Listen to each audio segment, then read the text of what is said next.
I think the vice president is the blueprint. But I mean, I want to challenge you on a couple of things. I mean, just to be fair to Joe Biden, and I appreciate that you're being fair to him, his interest was to be helpful to her. I never heard a no. And as I told you, I've worked in the Obama White House, and we told Joe Biden no all the time. In fact, we kind of ignored them. It's like they didn't even exist, right? It was a team of one. It was Barack Obama.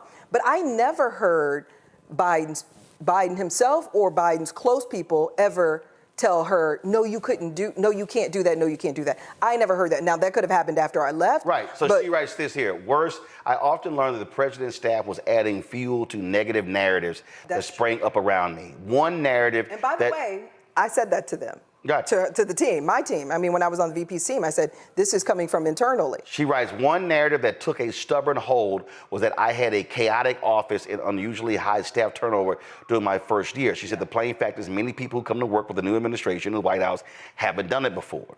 It's a job unlike any other, and not every person, no matter how talented in their former position, can step up into such a high-stress, round-the-clock role. Others find they just don't want a job that doesn't pay particularly well, take a massive toll on family, and rules out anything resembling a normal life.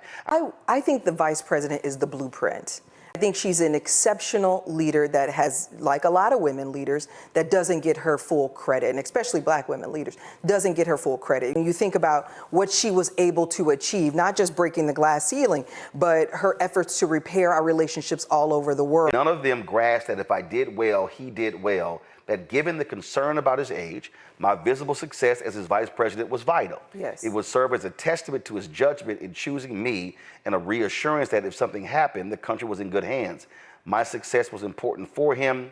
His team didn't get it. That's how the excerpt ends. I mean, there were many days, many nights where I went over to the West Wing and argued that it was in his interest to help elevate her, that it was in his interest to protect her and inoculate her, that it was in the party and the nation's interest to position this woman, an historic figure, to position this woman successfully for whatever was to come.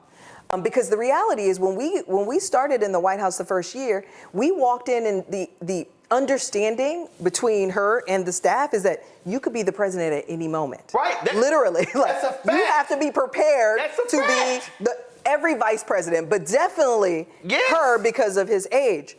So you're absolutely right, and she's absolutely right. We were insanely perplexed by the fact that they didn't seem to absorb that concept.